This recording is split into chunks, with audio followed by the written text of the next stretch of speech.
15 à peu près au cabinet. Et on est 57 à la conf, donc c'est super cool d'être aussi nombreux. Ça faisait longtemps qu'on n'avait pas fait un truc sur Zoom aussi bien, donc c'est cool. Du coup, oui, pour présenter Patrick, voilà, c'est quelqu'un qui nous a beaucoup inspiré avec Léo. Et en fait, on a pu le rencontrer. Malheureusement, il venait faire son séminaire le même week-end que MLS, donc ça tombait pas bien vu qu'on l'organisait nous. Et on n'avait pas pu le faire. Mais du coup, Patrick, voilà, il est gradué du Parker College en 1996. Donc, il commence à avoir quand même quelques années d'expérience. Ça fait 12 ans qu'il enseigne un séminaire concrètement de neurologie. C'est ce qu'il va venir proposer à Toulouse. Donc, si vous êtes intéressé, on va passer quelques informations sur ça après aussi. Voilà, il est également diplômé en neurologie depuis 2007 et il est prof à la fac de médecine à McGill où il forme des futurs médecins et des médecins rhumato, des orthos, pardon. Et donc voilà, il est très très carré, surtout dans le côté science en chiro. Et pour ce qu'on a pu discuter avec Léo aussi avec lui, il est très calé en philo et donc du coup sa science vient expliquer sa philosophie et c'est pas détaché en fait comme on peut retrouver des fois. Donc moi c'est ça qui m'a beaucoup parlé. Sa pratique est très orientée du coup sur les troubles neurologiques surtout. Et il faut savoir que il a quand même, enfin là je suis en train de construire ma pratique donc moi ça me choque de voir ça. Il m'a dit qu'il avait 4 à 6 mois d'attente pour un nouveau rendez-vous. Donc, c'est quand même pas mal. Je pense que ça doit plutôt bien marcher ce qu'il fait s'il attend le monde. Donc, restez entendre ce qu'il a à nous dire. Je pense que ça va être une super conférence. Et vas-y, tu peux commencer, Patrick. Merci beaucoup. Merci, Rodrigo. Est-ce que vous m'entendez? Super. Alors,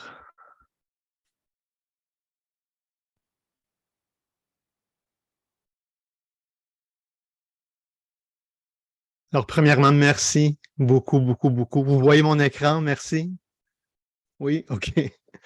Merci, Rodrigo. Merci, Léo. C'était vraiment un plaisir de pouvoir travailler avec vous. Ça fait plusieurs mois qu'on se parle pour vous offrir une formation à Toulouse et on voulait aussi vous offrir cette présentation aujourd'hui.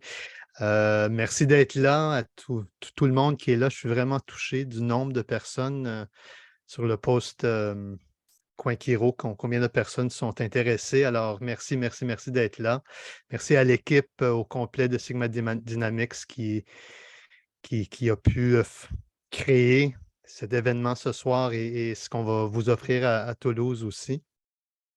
Un peu comme tous les chiropracteurs en France, moi aussi, j'ai passé à travers un stage en chiropratique. À un jeune âge, il me semble que c'était hier, mais ça fait quand même quelques années. Mon premier patient, j'ai déjà dit cette histoire, mais je voulais partager avec vous mon premier patient. euh, était un homme, je sors de la salle d'interne, je vais dans la salle de réception au collège, je dis le nom de la personne et un homme de 350 livres se lève debout. Alors moi qui étais déjà extrêmement nerveux, mon premier patient, je me suis dit, OK, ça va être un petit défi pour moi, mais je vais faire de mon mieux. J'ai fait de mon mieux, j'ai fait mon examen, je l'ai ajusté, on a cédulé une deuxième visite et c'est là que les choses ont commencé à être vraiment intéressantes parce qu'il est rentré dans la salle et il m'a regardé dans les yeux et il m'a dit: «Hey, je ne sais pas ce que tu m'as fait la dernière fois là». Je commence à être un peu nerveux, mais depuis ton ajustement, mon sens d'odorat est revenu et ça fait 20 ans que j'ai perdu mon sens d'odorat. Je comprends pas pourquoi ou comment, mais quand j'ai quitté la clinique, j'ai remarqué que je pouvais sentir quand je suis arrivé à la maison, ma mère cuisinait, puis je pouvais sentir qu'est-ce qui se passait dans la cuisine.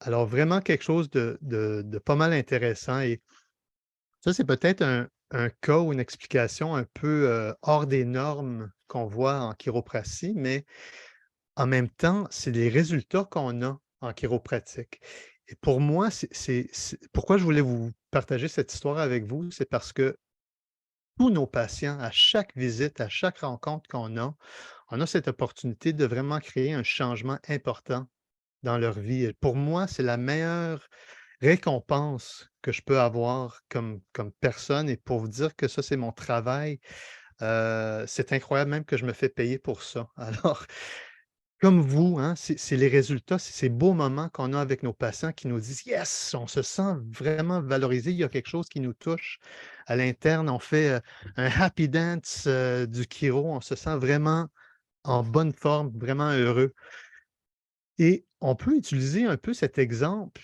avec le premier ajustement chiropratique aussi, hein. Si on parle à qu'est-ce qui s'est passé avec D.D. Palmer en 1895, c'était pas que quelqu'un s'est dit: «Ah, mon dos me fait du bien après ce que tu m'as fait». Non, c'était vraiment quelque chose d'incroyable. Alors, qu'est-ce qui s'est passé exactement? Est-ce que c'est un miracle, ce qu'on a vu dans notre historique, dans notre histoire, chiropratique? Qu'est-ce que vous pensez que D.D. a fait après cet événement? Ben, moi, je pense, évidemment, comme vous, si ça a été dans votre clinique, il a fait un happy dance, hein. C'est quelque chose de vraiment incroyable qui s'est passé là. On a ces frissons quand on traite des patients. On a des améliorations incroyables, ce que j'appelle la piloérection chiropratique, hein. C'est des moments vraiment spéciaux et pour moi, le plus de frissons que j'ai dans ma pratique chaque jour, le mieux que je me sens pour ma journée, hein. Alors j'espère que vous aussi, vous sentez la même chose. Mais on a un côté caché, hein. Je pense comme chiropracteur, on travaille fort, on fait des études assez longues, on travaille fort dans nos cabinets, mais il y a un côté quand même caché, hein. C'est pas tout, du plaisir être un chiropracteur. Si on écoute ce qu'ils disent de nous des fois dans la société, d'autres professionnels, même des membres de nos familles ou nos amis, des fois nous taquinent un peu, hein. Qu'est-ce qu'on entend? On entend: «Ah, vous êtes dangereux, les chiropracteurs. Ah, moi ça fait mal entendre ça. Vous traitez des enfants, c'est pas correct ça, traiter des enfants, hein. Quoi vous êtes des charlatans, vous êtes pas des professionnels, c'est mieux d'aller voir un kiné ou un osteo qu'aller voir un chiropracteur». Quoi d'autre? Une fois qu'on commence, on doit continuer à vie avec des traitements chiropratiques. Quoi toutes ces choses? Le côté médical n'a pas toujours du bon respect pour nous, hein? Alors on a un côté caché, moi ça me dérange.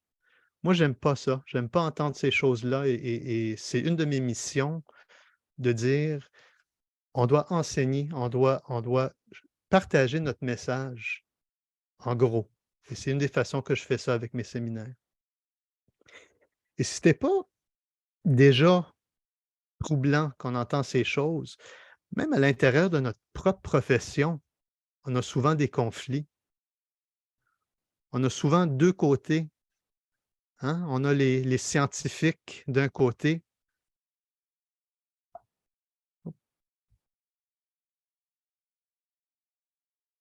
armés avec les recherches du jour du New England Journal of Medicine.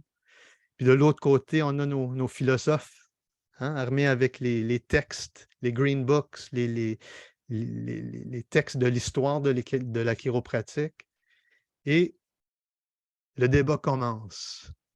Ta vérité est basée sur des concepts de pseudosciences démodées.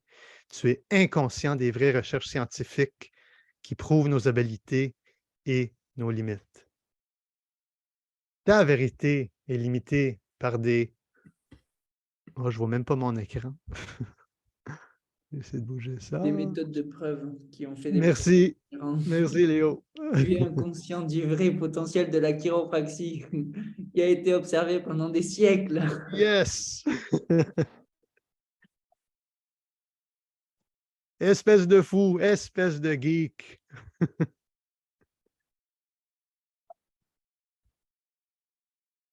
Alors, compte tenu de notre situation actuelle, comment unir la profession?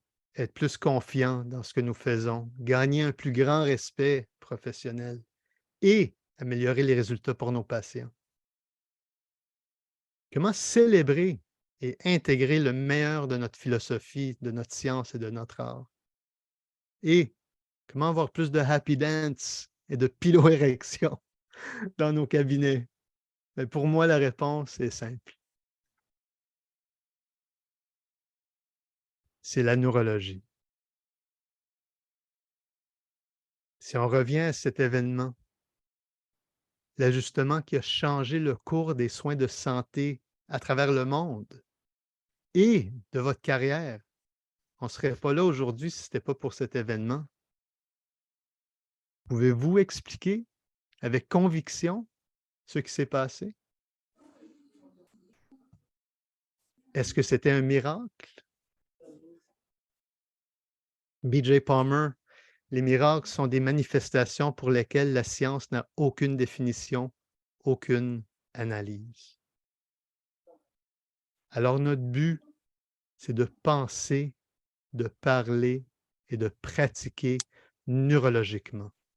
On doit prendre tout ce qu'on connaît par rapport à l'orthopédie, qui est vraiment au bout de nos doigts, et se dire qu'est-ce que ça a à faire avec la neurologie. Alors on parle du système maître, le système nerveux. Le système nerveux contrôle et coordonne tous les autres organes et les structures et relie l'individu à son environnement. Mais on peut se demander, ben, pourquoi exactement est-ce que le système nerveux contrôle et coordonne tous les autres organes et les structures et relie l'individu à son environnement? Et encore plus loin, comment qu'on peut répondre à cette question si en regardant un peu la sagesse ancienne, hein? Le seul élément constant dans la vie est le changement.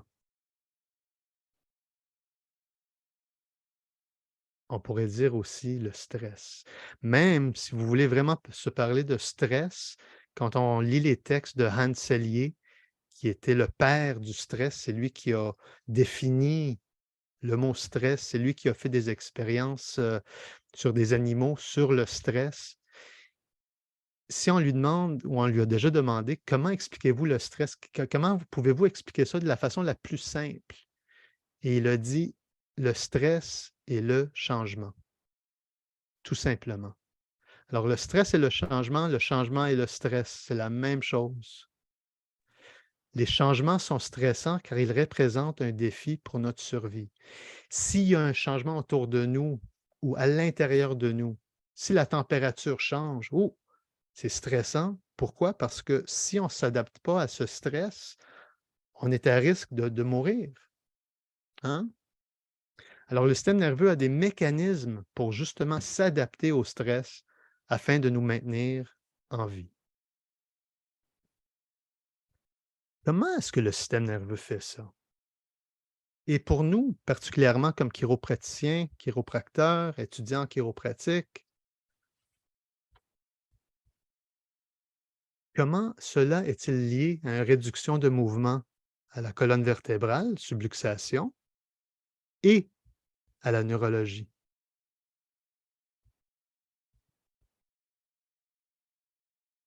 Comment est-ce qu'on peut regarder un système tellement complexe et le simplifier pour nos besoins? Ça, c'est le but. Alors, la première chose qu'on doit comprendre pour le système nerveux, s'il est là pour détecter des stress ou des changements autour de nous pour qu'ils puissent s'adapter à ces stress pour nous garder en vie, on doit se dire que le système nerveux a besoin d'informations.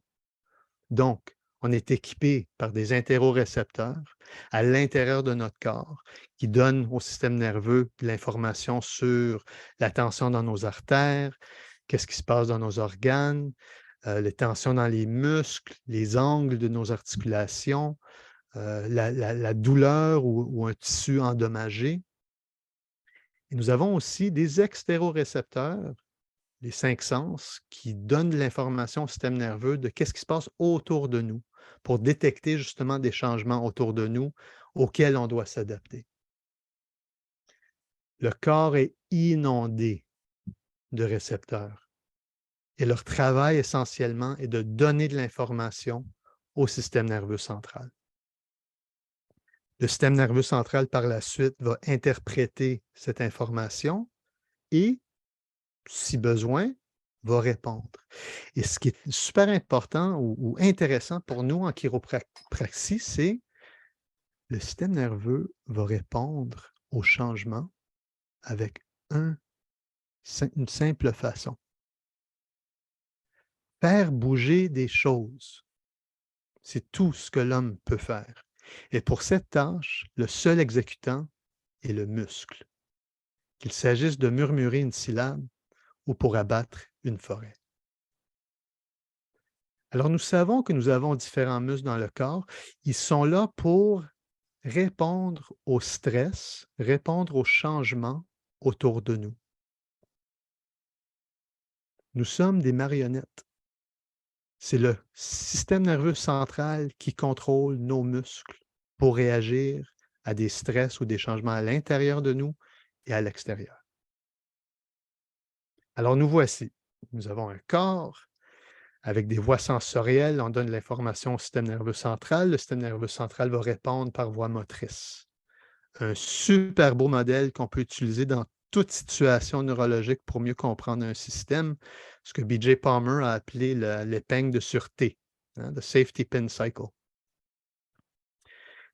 Et pour nous aujourd'hui, pour ce qu'on veut discuter aujourd'hui, c'est surtout par rapport à la partie du corps qu'on appelle la colonne vertébrale.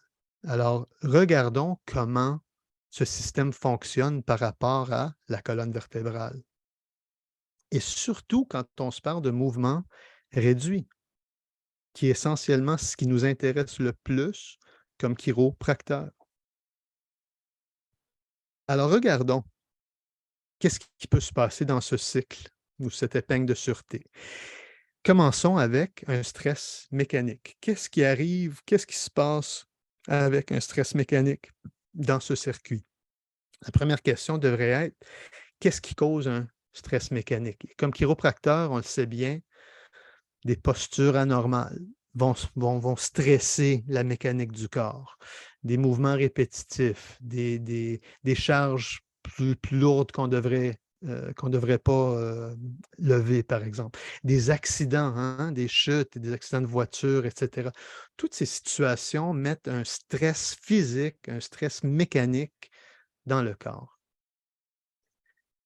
Alors, comment le stress mécanique peut-il réduire le mouvement de la colonne vertébrale?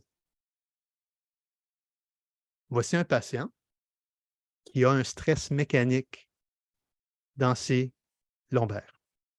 Peut-être qu'il était assis trop longtemps en écoutant des séries Netflix, peut-être qu'il est tombé, qui sait quoi, mais il y a eu un stress physique à cet endroit de sa colonne vertébrale.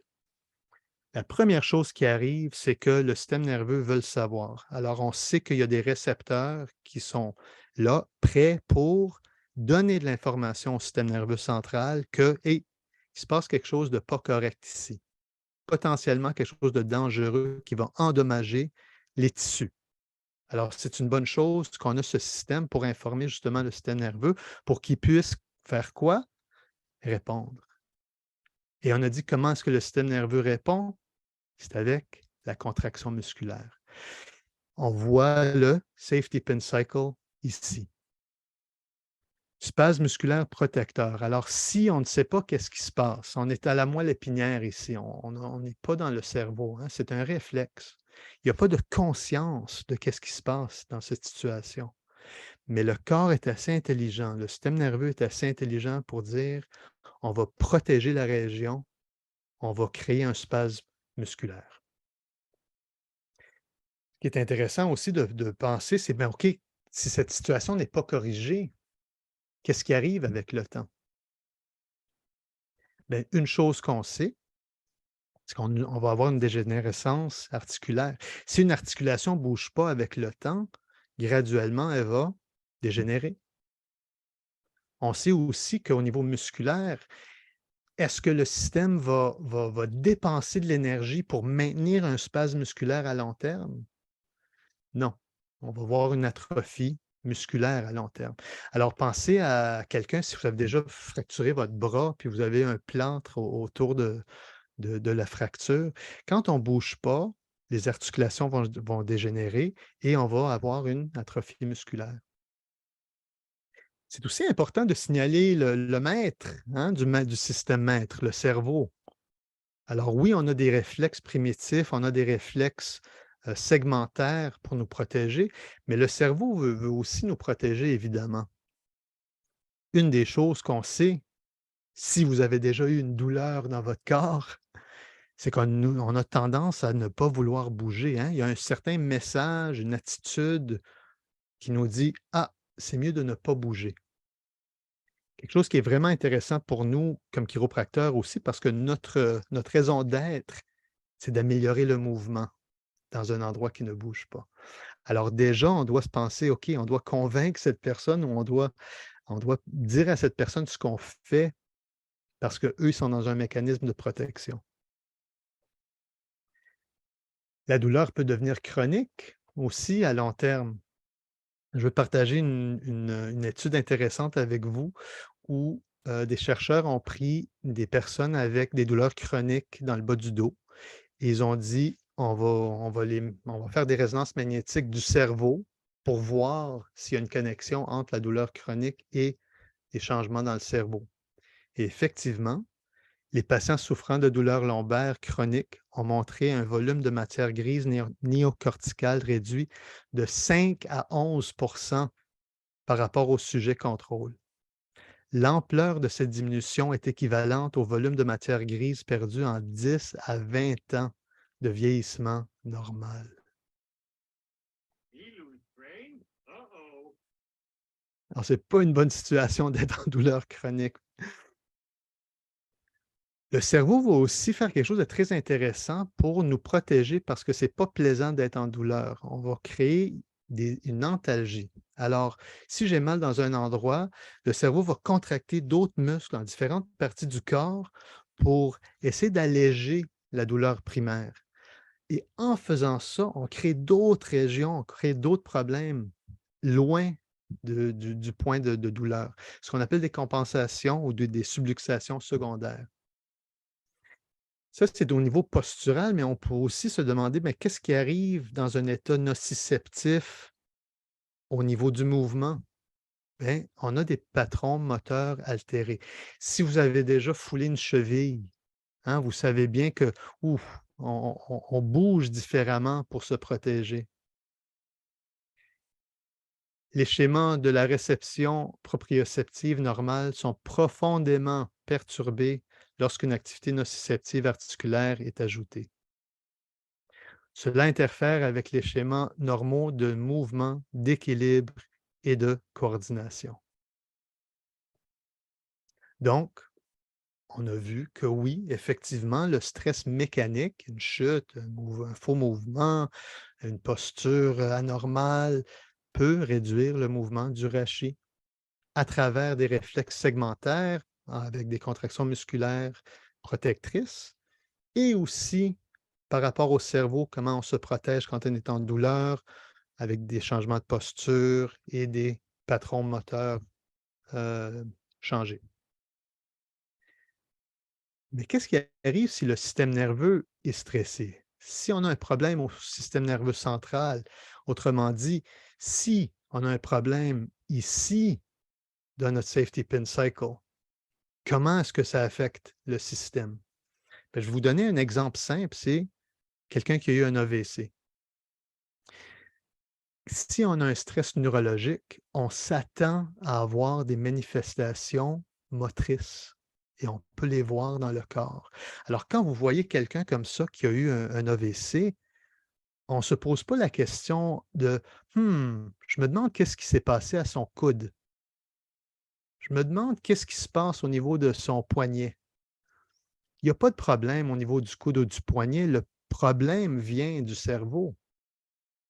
Alors, pourquoi est-ce qu'on ne fait pas ça avec une subluxation, un mouvement réduit? Pourquoi est-ce qu'on ne dit pas: je me demande qu'est-ce qui se passe dans le système nerveux qui a pu causer une réduction de mouvement, un spasme musculaire, comme quelqu'un qui a eu un AVC?» Et pour nous, dans notre discussion d'aujourd'hui, on va voir exactement des exemples de comment ceci peut affecter la colonne vertébrale. Et pour le faire, on va se poser la question, comment le stress neurologique peut-il réduire le mouvement de la colonne vertébrale? Alors, comment qu'on va répondre à cette question? Essentiellement, on va faire deux choses. On va premièrement regarder les différentes fonctions normales du cerveau et comment ils agissent sur le rachis, comment ils affectent la colonne vertébrale.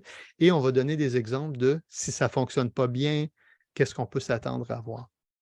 Alors, premier exemple, on sait que le cerveau contrôle le tonus vertébral, particulièrement le tronc cérébral, au bas du cerveau, envoie des signaux directement aux muscles de la colonne vertébrale pour gérer le tonus.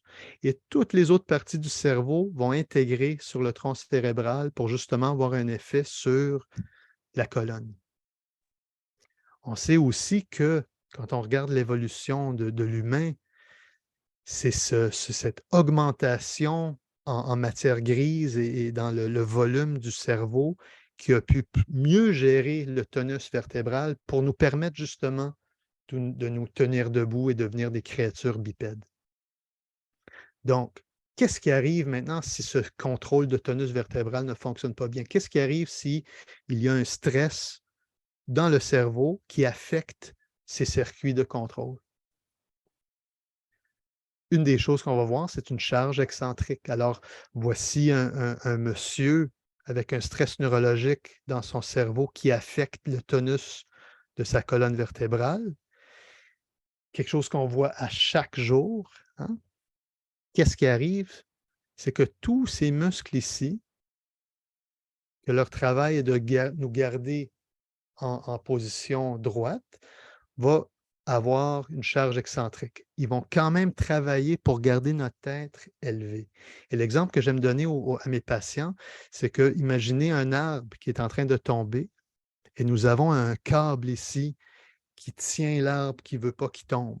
C'est exactement ça qui se passe au niveau du cou et c'est justement pour ça qu'on voit des douleurs cervicales souvent associées avec cette posture.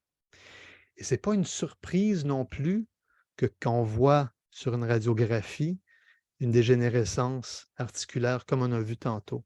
Et ce n'est pas une surprise non plus qu'on voit les dégénérescences cervicales souvent dans le bas du cou, parce que c'est là que le stress mécanique se produit avec un mauvais tonus vertébral. On peut aussi se parler d'une asymétrie du tonus vertébral. Donc, chaque côté du cerveau contrôle le tonus. Il y a des patrons croisés, il y en a qui sont aussi en directe ligne. Mais si on a un déséquilibre au niveau du cerveau, on peut s'attendre que le contrôle du tonus vertébral de chaque côté va aussi être asymétrique. Donc, cause de flexion latérale ou déviation latérale qu'on voit chez nos patients ou des scolioses. Le cerveau stabilise la colonne vertébrale avant le mouvement, quelque chose de très important pour nous comme chiropracteurs. Donc, si je lève tout simplement mon bras, ça, c'est quelque chose d'extrêmement dangereux. Hein? Pourquoi? Parce que mon bras a un certain poids et maintenant que ce poids est loin de ma ligne de gravité, je suis dans une situation où ce que je pourrais tomber ou je pourrais endommager mes tissus s'ils ne sont pas prêts pour supporter cette charge. Donc, mauvais mécanisme de stabilisation, quelque chose qu'on voit très fréquemment. Comment est-ce que ça se passe? Bien, dans l'intelligence du système neurologique, avant que je fais un mouvement, avant que je me penche, avant que je lève un bras, avant que j'avance une jambe, le cerveau va envoyer des signaux à la colonne vertébrale pour stabiliser le tout avant que je bouge. Alors, avant même que je fais mon mouvement, la colonne devrait être prête pour me supporter. Et si ce circuit n'est pas stable ou est dysfonctionnel, on voit le patient classique. Je me suis penché pour prendre un crayon qui m'a échappé par terre et ah! J'ai eu un spasme dans le dos. Pourquoi? Ben, c'est relié à ce mécanisme de stabilisation. Le cerveau contrôle aussi notre équilibre, justement pour nous protéger contre les chutes, hein, comme on a vu avec l'humain et l'évolution de l'humain. Quand on regarde le système structurel de notre corps, c'est vraiment, vraiment incroyable. Nous sommes essentiellement 3 pyramides inversées, balancées une par-dessus l'autre. Nous sommes une pendule inversée.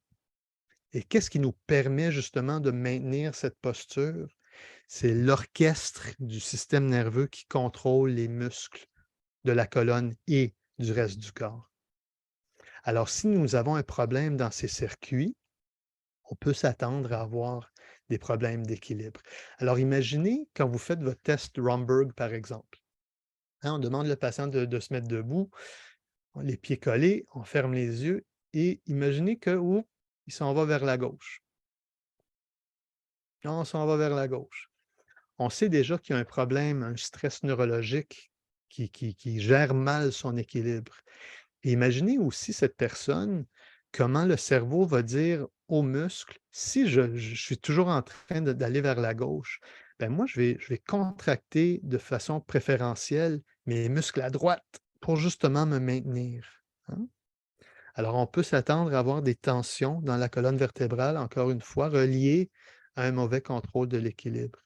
Et si ces circuits vont échouer, vont plus bien fonctionner, ben c'est là qu'on a une chute. Le cerveau contrôle aussi les muscles des yeux. Ça, c'est quelque chose en chiropratique que je pense est un gros morceau du casse-tête d'une pratique qui aide énormément comment vous traitez vos patients. Alors, qu'est-ce qui est important avec les yeux et la neurologie qui est quand même très, très, très complexe? Une règle à toujours tenir en compte, c'est que la vision domine la colonne vertébrale. Qu'est-ce que ça veut dire? Ça veut dire que si le cerveau a le choix de dire: «Je vais avoir ou bien une vision embrouillée ou une vision, dysfonctionnelle, vraiment irritante versus un problème de colonne vertébrale ou des spasmes ou des asymétries musculaires», le cerveau va toujours choisir les yeux.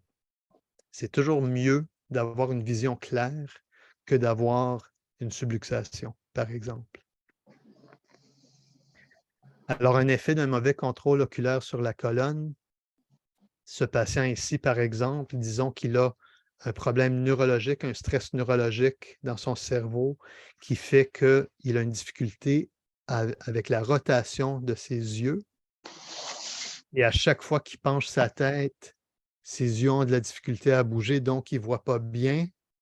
Mais le cerveau va dire ça, j'aime pas ça, avoir une vision comme ça. Donc, je vais compenser en mettant la tête dans une autre direction pour justement réduire le problème oculaire. Le cerveau contrôle aussi les émotions. Émotions. Pourquoi je dis émotions? C'est parce que quand on regarde l'évolution du cerveau, les émotions sont bâties sur des circuits physiques. Hein?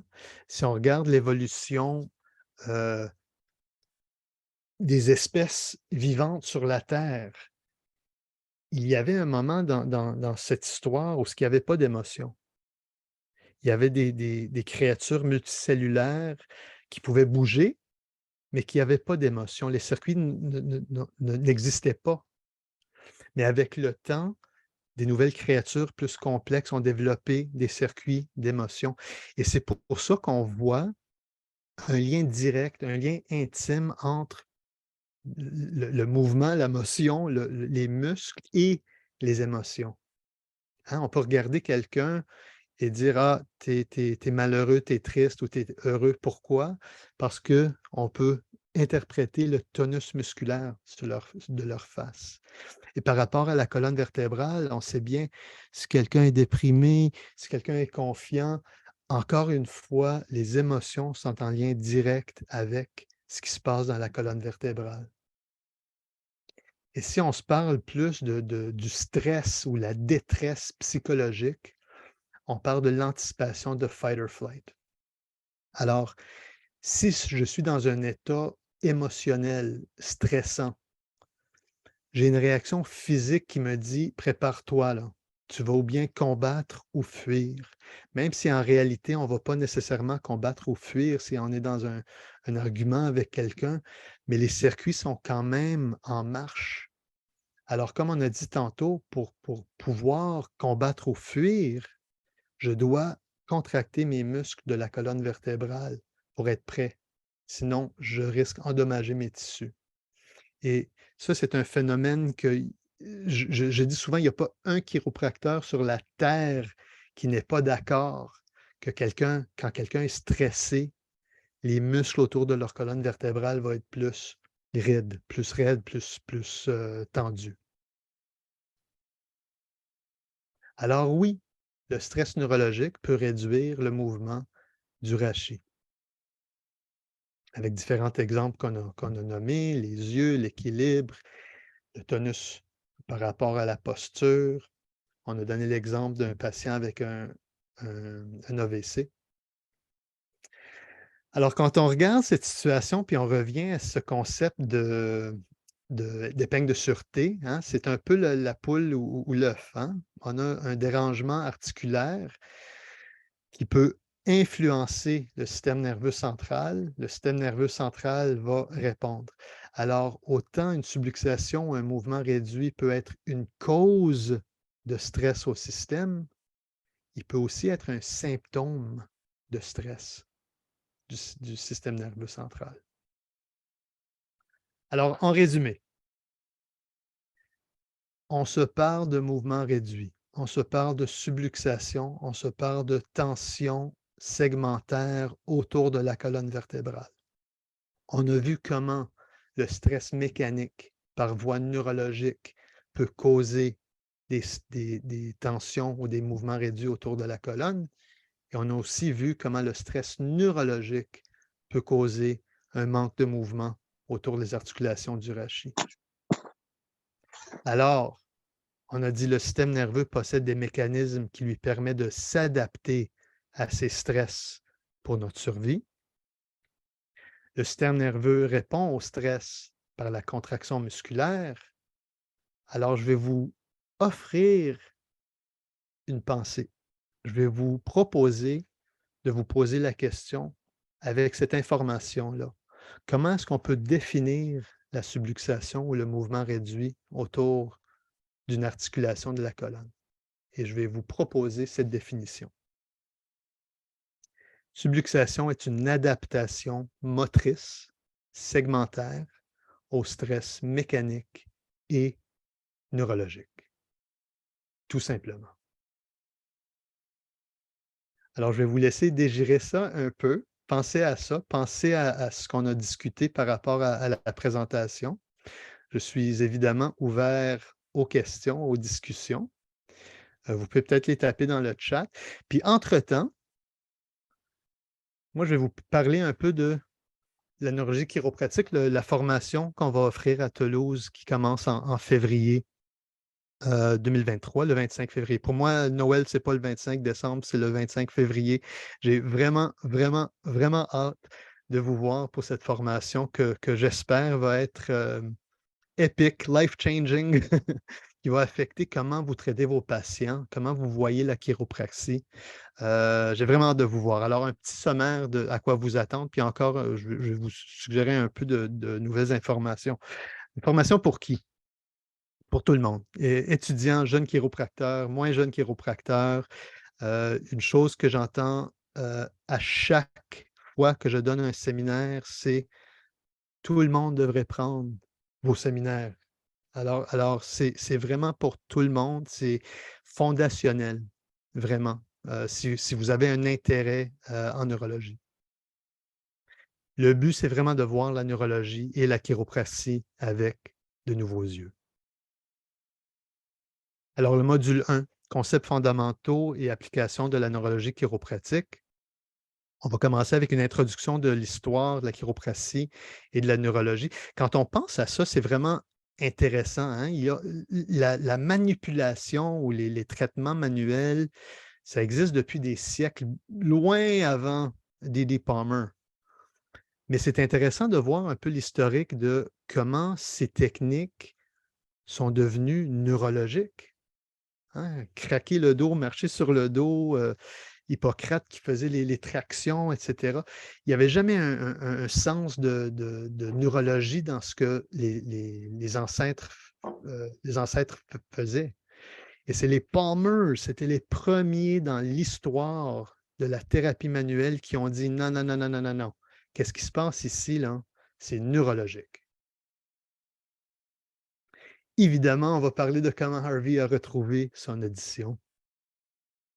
On va parler de 7 concepts fondamentaux en neurologie, incluant par exemple la neuroplasticité, qui est vraiment la clé de créer des changements à long terme chez nos patients.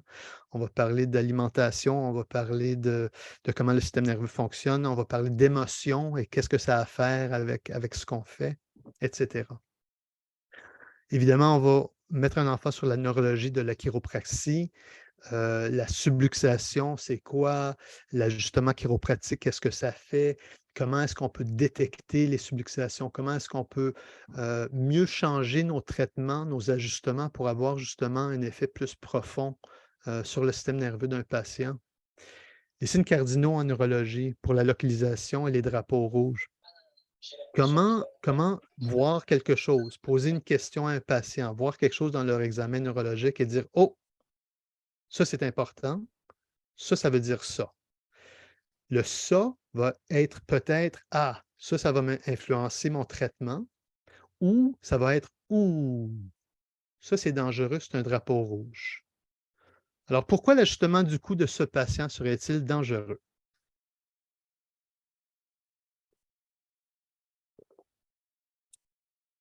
Comment est-ce qu'on peut répondre à cette question juste en le regardant marcher? Alors, si vous ne l'avez pas vu, je vais le recommencer et regardez ses jambes, regardez la fluidité de ses jambes. Vous allez voir, c'est peut-être subtil, mais c'est saccadé. Cet homme a vu plein de professionnels, des résonances du bas du dos, même des résonances du cerveau, difficulté à marcher, difficulté à courir. Pourquoi?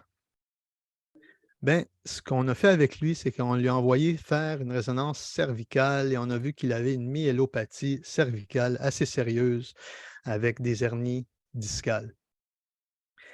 Si on n'avait pas fait ce simple test, on n'aurait pas pensé à ça. Alors, qu'est-ce qui se passe ici? Les tractus qui contrôlent le mouvement des muscles des jambes sont affectés au niveau de la colonne cervicale ou de la moelle cervicale en descendant vers les jambes. Alors, évidemment, si on n'avait pas fait ce test et on commence à ajuster ce patient, ça pourrait être dangereux pour lui, évidemment. Alors, ça, c'est un drapeau rouge. Ça, c'est un exemple.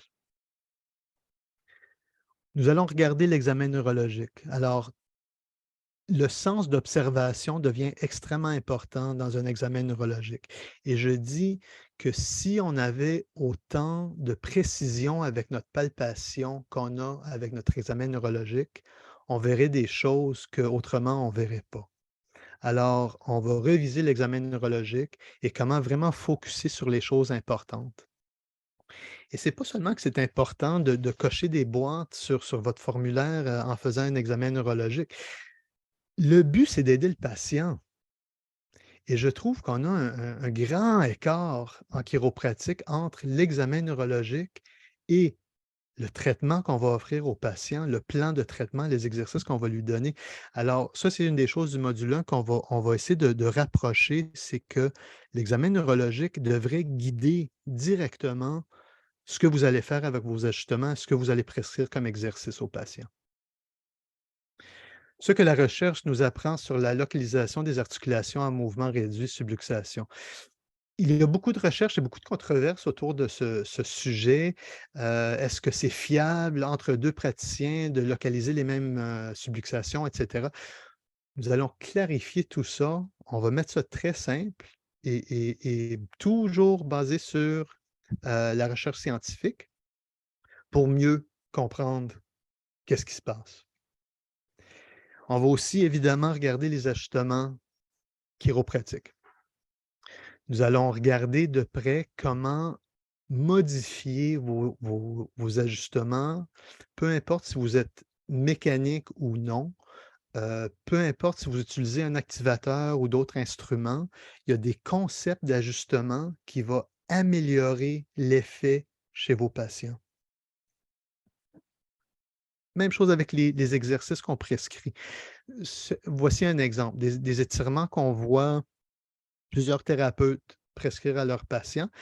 Et Stuart McGill, l'homme le plus publié pour la mécanique lombaire et des problèmes de dos, dit « Arrêtez les étirements ridicules. Stop the silly stretches. » Pourquoi? Lui, il est dans le monde orthopédique, mais c'est avec une optique neurologique qu'on comprend vraiment pourquoi ces exercices ne sont pas vraiment bons à faire ou peut-être qu'ils sont seulement bons en certaines situations. Module 2, atelier d'examen et de traitement. Ça, c'est un hands-on, un workshop. OK? Alors, on se met deux personnes ensemble et pendant une journée complète, chaque personne va se faire examiner pour savoir du point de vue du patient comment c'est se faire tester et être docteur aussi, faire les tests et faire les bonnes observations. Vraiment faire un examen, pas juste l'émotion, vraiment faire un examen. Puis à la fin de la journée, regarder tout ça puis décider comment est-ce que je devrais traiter ce patient. Alors, on va pratiquer l'examen neurologique.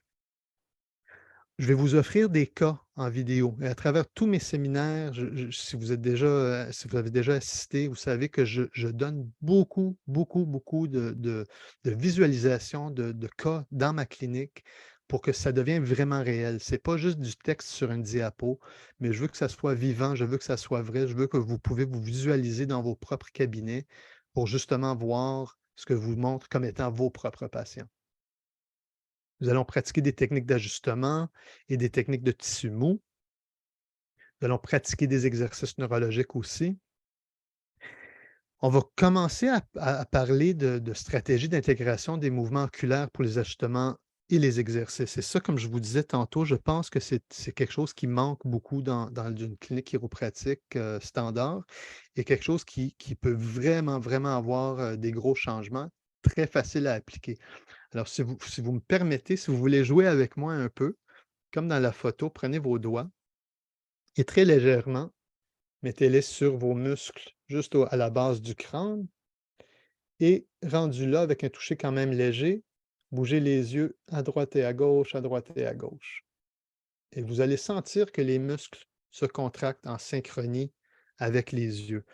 Alors ça, c'est un petit exercice que je joue avec mes patients des fois juste pour leur dire pourquoi je leur donne des exercices oculaires ou pourquoi c'est important. C'est parce que les yeux sont directement liés à la colonne vertébrale. Alors si on peut ajouter quelque chose de plus à nos traitements, est-ce qu'on peut ajouter un petit plus à nos exercices? Hein? Est-ce que c'est... Si vous ajustez un patient avec les yeux ouverts ou les yeux fermés, est-ce qu'il y a une différence? Si vous donnez un exercice à un patient, les yeux ouverts, les yeux fermés, est-ce qu'il y a une différence? Si on fait un mouvement avec les yeux stables sur une cible versus on regarde dans une direction puis on bouge dans la même direction versus on ferme les yeux, c'est trois situations très différentes. Et on peut jouer, on peut ajouter ces petits concepts dans nos applications. Alors, module 2, on va voir des stratégies pour les problèmes musculo-squelettiques aigus et chroniques, des torticolis, l'équilibre, la démarche, la coordination, la fonction oculaire, le système vestibulaire. Module 3, développement du système nerveux et application. Il y a une épidémie. Si on regarde les enfants, les statistiques, troubles du spectre de l'autisme, 1 sur 59 sont diagnostiqués. Troubles de déficit de l'attention, 1 sur 10. Troubles neurodéveloppemental qui touchent à tout, 1 sur 6. la moitié de tous les problèmes de santé mentale sont établis avant l'âge de 14 ans. 3/4 de tous les problèmes de santé mentale sont établis avant l'âge de 24 ans. Autrement dit, les circuits émotionnels, sociaux sont déjà établis à l'intérieur de notre système, même quand on est adulte. J'adore ce graphique, j'adore cette image parce que ça démontre, dans un sens, qui on est aujourd'hui et qui on était quand on était enfant. Ben, l'enfant est encore là, hein, au niveau neurologique. Qu'est-ce que tout ça a à voir avec la chiropraxie? Presque la moitié de personnes qui ont un problème de développement d'attention ont un problème de coordination. Et si on comprend comment ces circuits sont liés aux circuits moteurs, on comprend pourquoi il y a un lien entre des troubles émotionnels, des troubles psychologiques, des problèmes de développement et le corps physique. La co-occurrence du TDAH et des problèmes de coordination est un facteur à considérer car elle confère plus de gravité symptomatique, plus de comorbidité et plus de conflits dans les relations sociales. Et il y a plein de belles recherches que je vais partager avec vous qui dit que si on peut améliorer la coordination, si on peut améliorer la condition physique d'un enfant ou d'un adulte ou d'un ado, on peut améliorer son état psychologique. Didi Palmer a déjà dit, les chiropracteurs corrigent les anomalies de l'intelligence ainsi que celles du corps. Nous allons voir le développement du cerveau dès la conception, pendant l'enfance, l'adolescence et l'âge adulte. Et un concept très intéressant, c'est la connectivité neuronale. Alors, quand on parle de tractus neurologique, quand on parle de circuit neurologique, on a tendance à avoir un neurone ici A qui va à B, qui va à C, qui va à D, etc. Mais en réalité, si c'était comme ça, le système serait vraiment inefficace. Alors, quand on comprend la connectivité neuronale, on voit que c'est des groupes de neurones qui vont s'exciter en même temps. Et on voit que quand il y a une disconnexion où les circuits, les groupes de neurones ne sont pas stimulés en même temps, qu'il peut avoir des problèmes comme l'autisme, comme le TDAH, etc.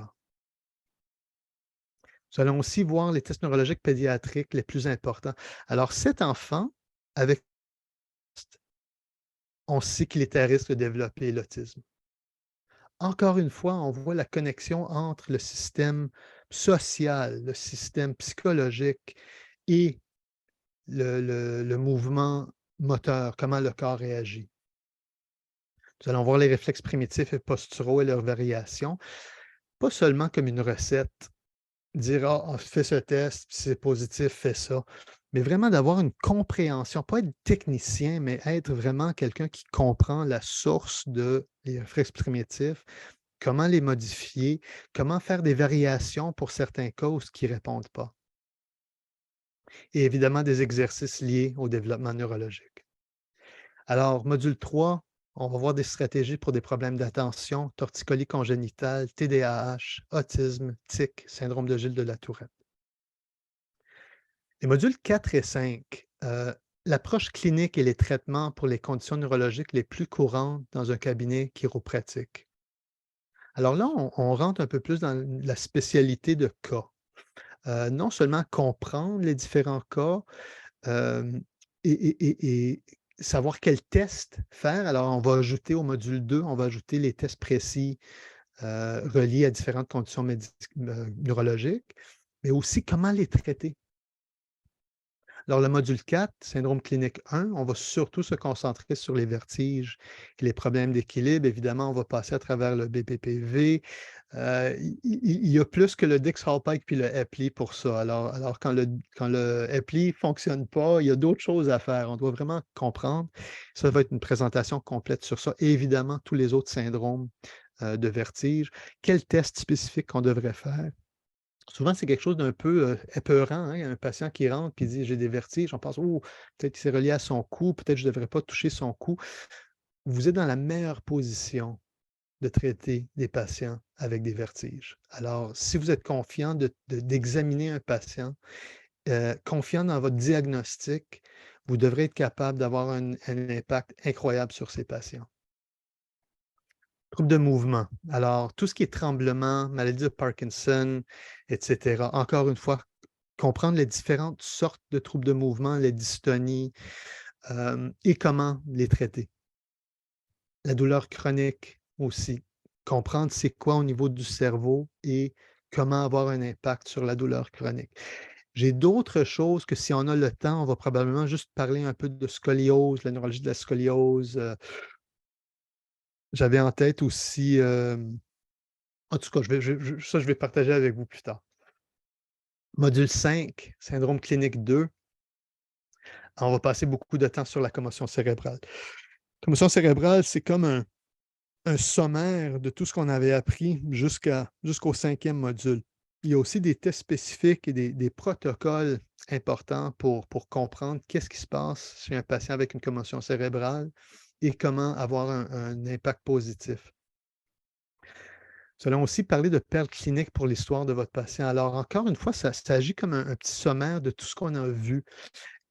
Quelles sont les questions importantes à demander à un patient? Quelles sont les perles qu'on ne doit pas oublier? Et la neurologie de la communication. Alors, on finit dans un sens de dire, OK, mon examen neurologique est beaucoup mieux. J'ai beaucoup de stratégies maintenant pour traiter toutes sortes de patients avec différentes conditions.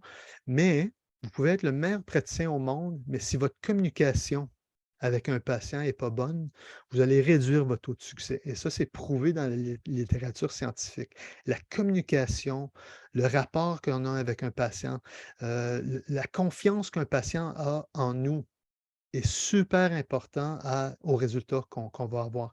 Et moi, j'aime penser, vous savez, quand on regarde le cerveau, on sait bien qu'il y a des synapses. Hein? Neurone, synapse, neurone. Neurone, il y a un espace, un autre neurone. Si on regarde des collections de neurones, on regarde le cervelet, il y a un espace entre ces neurones et d'autres parties du cerveau qui sont connectées au cervelet. Alors, il y a toujours neurone, espace, neurone, ou collection de neurones, espace, neurone. Et chaque interaction que vous avez avec un patient, c'est la même chose. Votre cerveau a des neurones, le cerveau d'un patient a des neurones. Il y a un espace entre vous deux. Vous êtes connectés autant entre vous qu'à l'intérieur de votre propre cerveau. Alors, je vous invite euh, à la formation à Toulouse. Ça va être très excitant. J'ai eu déjà plusieurs questions disant est-ce que je ne peux pas me rendre ou etc. Est-ce que ça va être enregistré? Est-ce qu'il va y avoir un live stream? Des choses comme ça. La réponse est non. Ce n'est pas un événement éducatif seulement où -ce qu'on peut se mettre devant un ordinateur pour apprendre. Euh, j'ai déjà dit à quelqu'un, c'est la différence entre regardant un concert sur votre télévision et être au concert. On veut que ça soit un événement. Et c'est pour ça justement que j'ai fait association à Sigma, parce qu'on veut vraiment créer quelque chose d'épique pour vous. Alors, ne manquez pas cette opportunité et je vous dis ça du cœur parce qu'honnêtement, ça fait quelques centaines de chiropracteurs et d'étudiants qui ont assisté à mes séminaires et je vous remercie énormément de cet intérêt. Mais à un certain point, je ne veux pas être saturé. Alors, à un certain moment, il ne va plus avoir de personnes intéressées parce qu'ils ont déjà pris mes séminaires. Alors c'est sûr et certain que je ne reviens pas en France pour au moins plusieurs années. Je vous donne tout dans ces 5 modules. Je vous donne tous les trucs, tous les concepts, tout ce que vous avez besoin pour être plus confiant comme chiropracteur et ou si vous avez un intérêt d'aller plus loin avec justement des cas plus spécialisés en neurologie. Alors, merci à Sigma Dynamics encore une fois et je suis très ouvert à recevoir vos questions, vos commentaires. Merci Patrick. Bah, il y en a deux, trois en commentaire. Tu as vu, il y a celle de Laetitia. Tu veux que je te la lise ou tu la vois? Et Laetitia, oui, je la vois. Question. Sommes-nous toujours certains des effets des trusts HVLA? Avoue beaucoup de chiros qui mettent pas mal de force dans leurs ajustements et chercher le crack, même s'ils disent qu'il n'est pas nécessaire. Alors, très bonne question.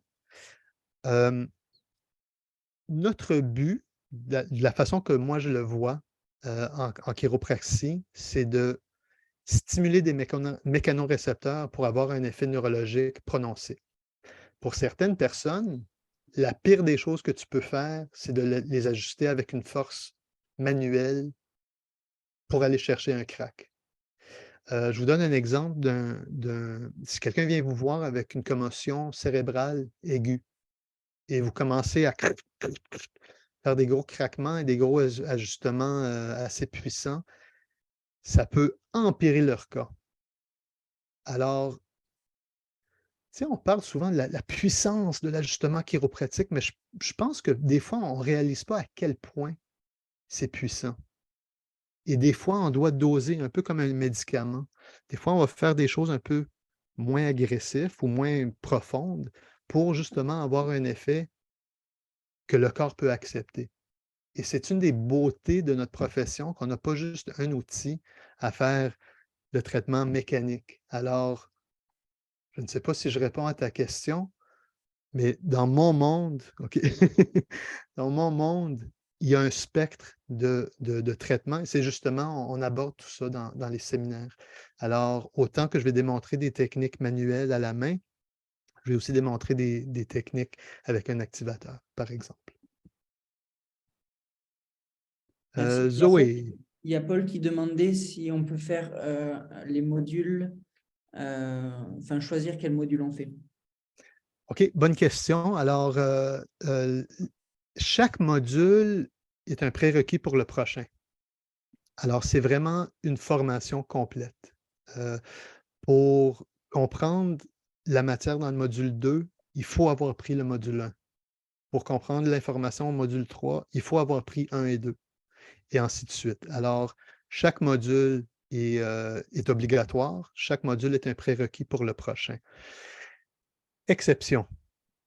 Si vous avez déjà pris un module avec moi à Paris ou à Toulouse en 2020, vous avez l'option de sauter essentiellement le module qui est équivalent au module que j'offre. Alors, si vous avez pris la neurologie de la chiropraxie à Paris en 2017, vous l'avez fait à Toulouse en 2020, vous n'êtes pas obligé de faire le module 1. Si vous avez pris le workshop à Paris en 2018, vous n'êtes pas obligé de prendre le module 2. Si vous avez fait le séminaire en 2019 à Paris sur les réflexes primitifs, la pédiatrie, etc., vous n'êtes pas obligé de faire le module 3. La manière que j'ai construit la formation, c'est que chacun de ces 3 modules, 1, 2 et 3, ça ressemble les séminaires que j'ai donnés à Paris et à Toulouse. Je vous dirais à peu près à 70 à 80%. Alors, ceux qui ont déjà fait ces anciens modules, je me dis, si vous ne voulez pas assister, c'est correct. Vous allez peut-être perdre un petit pourcentage du contenu, mais je comprends que si c'est à 80 à 70% similaire, que je ne vous demande pas que vous devez réassister aux modules qui sont assez semblables. Et tout ça, c'est décrit sur le site Adjusting the Brain. Il y a aussi, il faut le dire, si vous avez déjà pris ces différents séminaires en 2017 et 2020, il y a des tarifs réduits pour vous remercier dans un sens d'avoir participé dans le passé. Paul, je ne sais pas si ça répond bien à ta question. Complètement aussi. Comme j'ai un autre séminaire sur certaines dates, du coup, je voulais savoir si c'était possible de faire l'ensemble ou pas. OK. Voilà. Merci Merci. beaucoup. Zoé, dans une consultation de base, combien de temps dure l'examen neurologique? Est-il réévalué à chaque séance? Alors, quand vous alors quand on commence, on est étudiant, hein, quand on fait un examen chez un patient, on fait tous les tests.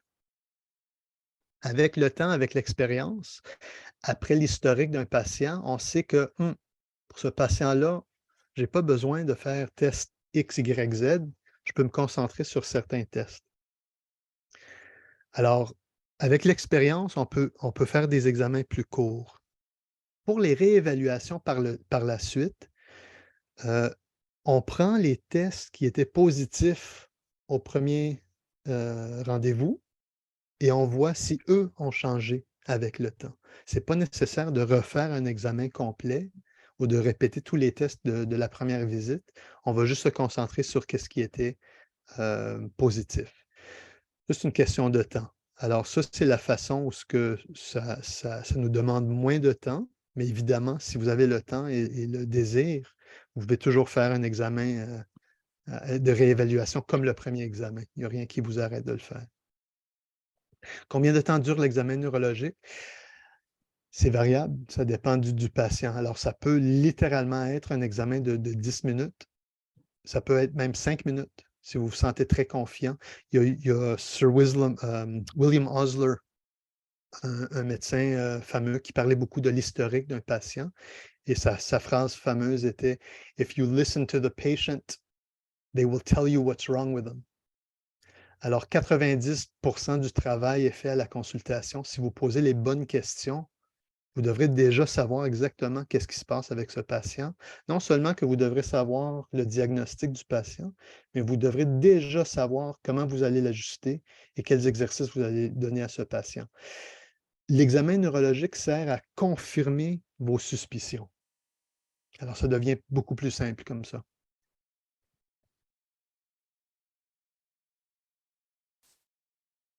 Doria, en 2020, la prise en charge FIFPL était possible cette fois-ci aussi. Alors non, on n'a pas cette possibilité pour les séminaires de la formation. La raison pour laquelle c'était possible, c'était que j'ai fait affaire avec l'IFEC et eux ont offert ce service à mes séminaires. Et on a quand même essayé avec Sigma de trouver comment on pourrait avoir cette prise en charge et on a vu que c'était vraiment compliqué et coûteux. Alors, on a décidé que malheureusement, on n'allait pas l'offrir. Je ne sais pas s'il y a d'autres questions. Il y a une dernière question, celle de Suzy. Est-ce qu'il y a des articles scientifiques ou des auteurs qui montrent l'effet bénéfique de la chiro sur le système nerveux du point de vue neurofonctionnel? 100%. 100%, et c'est sûr que vous allez avoir ces références dans les modules. Oui, absolument. C'est la base de tout. On ne dit pas juste des choses conceptuelles, on veut avoir le backing de la recherche scientifique. Donc, je crois que c'est la dernière question. Est-ce qu'il y en a une Moi, autre? Rodrigo. j'ai une question. Oui, l'année dernière, j'ai ajusté un patient qui avait le Parkinson depuis 35 ans. Et donc, au final, bah, il avait presque plus de tremblements. Enfin, il s'est amélioré incroyablement au-dessus de mes attentes. Et donc, du coup, enfin, ça m'a parlé par rapport à un diapo dont tu as parlé. Et en fait, j'en ai parlé à un ami qui n'est pas du tout en chiro, qui n'est pas du tout en médecine même. Et en fait, il m'a dit oui, mais bon, je pense qu'il n'avait pas un vrai Parkinson ou quelque chose comme ça. Et du coup, ça m'a forcément, ça m'a challengé. Et je voulais savoir, du coup, est-ce que tu pourrais en parler rapidement? J'imagine que c'est abordé mieux dans ton module, mais de comment est-ce possible que on ait des résultats là-dessus alors qu'il y a des attentes vraiment au niveau du système nerveux concrètement, donc il y a des limites, on va dire en quelque sorte. Est-ce que tu Oui. peux en parler Alors, un petit peu? oui, absolument. Alors, il y a différentes conditions comme le Parkinson. Parkinson, c'est une condition dégénérative. Alors, il y a littéralement une perte de neurones qui, qui est là pour contrôler le mouvement. Donc, on a des problèmes de mouvement avec le Parkinson. pourrais donner un exemple d'AVC aussi, où ce qu'on a littéralement la mort de neurones. Alors, ces neurones, la perte de ces neurones et les effets qu'ils ont sur le corps, je vais reculer. La perte de neurones est permanente. Ça, on sait. La manifestation des problèmes liés à la perte des neurones n'est pas permanente. Et donc, c'est un des concepts qu'on discute dans le module 1, c'est la neuroplasticité. Autrement dit, il y a façon de créer d'autres circuits qui vont, dans un sens, aller autour des problèmes de perte de neurones. Alors, s'il y a du trafic sur une autoroute, on peut quand même prendre des voies autour du trafic pour se rendre à la destination. Quand on a une perte de neurones AVC, Parkinson's, il faut aussi être réaliste. On ne peut pas promettre des miracles aux patients, mais ça ne nous arrête pas de faire un essai thérapeutique. Alors, dans ton cas, Rodrigo, si tu fais un traitement à un patient et il s'améliore, c'est sûr qu'il peut s'améliorer même s'il a le Parkinson's. Est-ce que c'est quelque chose qui est maintenu? Est-ce que c'est quelque chose de temporaire? C'est avec le temps qu'on voit, justement. Une condition comme le Parkinson's, on s'attend que ça diminue, que ça s'empire avec le temps. Alors, quand moi, j'ai des patients comme ça et j'ai des résultats positifs comme tu as eu, Rodrigo, je vais leur dire, si on peut te maintenir au minimum, c'est une victoire.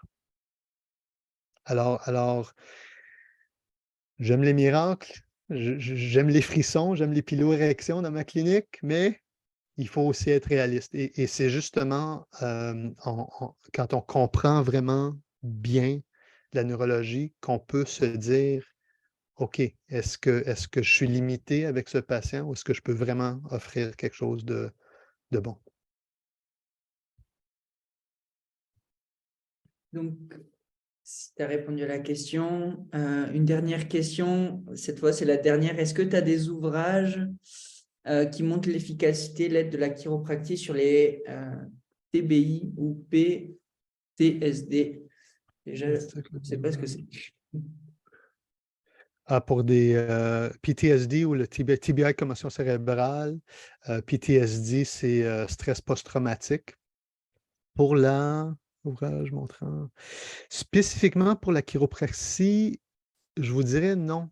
Je suis vraiment pas au courant de recherches spécifiquement sur les ajustements chiropratiques et les commotions cérébrales. On est encore dans un monde d'anecdotes. On sait, la recherche nous dit, premièrement, quelque chose d'important pour nous comme chiropracteurs, c'est que pour plusieurs symptômes de commotion cérébrale, c'est difficile de voir si c'est purement une lésion au niveau du cerveau ou un dérangement au niveau des circuits du cerveau ou si c'est cervicogénique. Alors, il y a plusieurs symptômes d'une commotion cérébrale qui peuvent venir purement d'un problème du cou. Et de ce sens-là, on le sait. On n'a pas de recherche scientifique, encore une fois, que moi je sais, mais dans le monde de physiothérapie, ostéopathie, chiropratique, on sait par les résultats qu'on a en clinique qu'on peut aider ces patients avec des traitements manuels. À ma connaissance, il n'y a pas eu de recherche spécifique. Il y a eu des recherches sur les exercices cervicales, par exemple, mais à ma connaissance, pas sur la chiropraxie spécifiquement. Super, merci Patrick. Donc, on arrive à la fin de cette conférence. On te remercie beaucoup de tout ce temps que tu nous as apporté, ces informations. C'est incroyable. Donc, vous l'avez compris, ça va être un super séminaire avec une qualité incroyable. Pour nous, avec Rodrigo, ça va être un des derniers qu'on va organiser. Donc, enfin, en tout cas, personnellement, parce que Sigma, ça va continuer. Et on voulait vraiment mettre la patte de Sigma, c'est-à-dire, ça va être un ensemble avec dans un très bel hôtel. Donc, ce sera au Pullman. Avec un café d'accueil, il y aura aussi le cocktail le soir pour faire en sorte qu'il y ait une bonne ambiance tout au long et qu'on puisse connecter avec Patrick, mais pas derrière sa blouse, quoi. Là, il y aura un verre de champagne. Donc, Et donc voilà, de la haute qualité. Donc on a réussi à avoir des prix sur les chambres donc de l'hôtel si jamais vous avez besoin. On a aussi le repas du midi qui peut être inclus. Et il faut nous contacter si vous le prenez. Enfin, il faut juste nous contacter pour qu'on puisse faire le compte. Donc voilà, on vous remercie beaucoup. Et la fin de l'Early Bird, du coup, c'est le 31 décembre. Voilà. Merci à tout le monde. Merci tout le monde. Bonne chance pour la France dimanche. Au revoir. Merci beaucoup, Patrick, et merci à tout le monde. C'était super cool. Merci à tous. Au revoir.